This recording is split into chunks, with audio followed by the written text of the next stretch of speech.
Well, hi again. As an RICP or Retirement Income Certified Professional, it's my job to build portfolios and plans so that my clients don't run out of money in their retirement years. And fortunately, most of them don't, very few do. However, there's another part of planning that not everybody really thinks through, and that's what to do with your extra money. So today I'm going to be talking about four topics, things to consider with money that you may have that you never end up getting to or wanting to spend. Okay, so let's say you covered all the what ifs, the expenses that you might have during retirement, healthcare needs, potential long term care needs, and now things are moving along and you are going to have more money left than you know what to do with.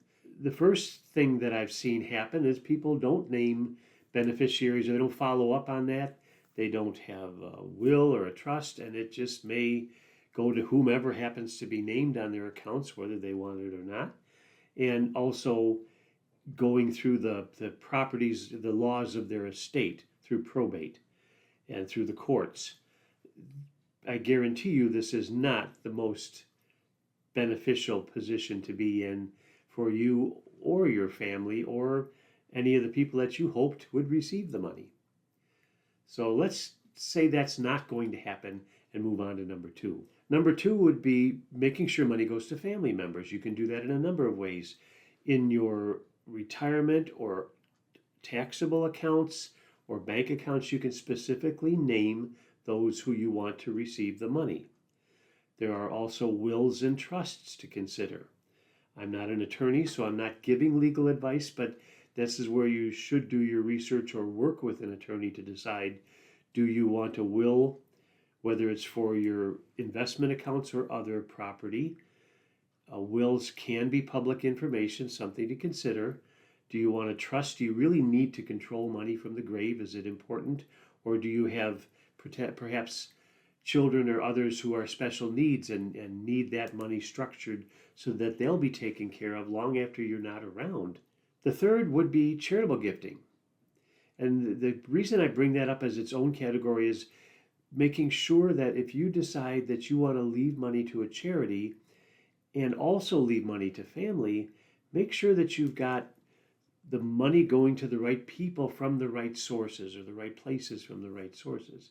By that I mean it makes more sense if you had money that you want to leave to a charity, having that going out of your IRA accounts or your 401k accounts, because when they receive it, they won't pay the tax on that money that they receive. If it's for a child or children or their family members, and you have an investment that is not in an IRA that has appreciated as you've let it grow, they may receive it as at a stepped up basis, meaning they may not pay capital gains if they were to in turn sell it. Again, laws change all the time. This is not specific advice. It's just guidance for you to have things to think about when it's time to really lay out your plan.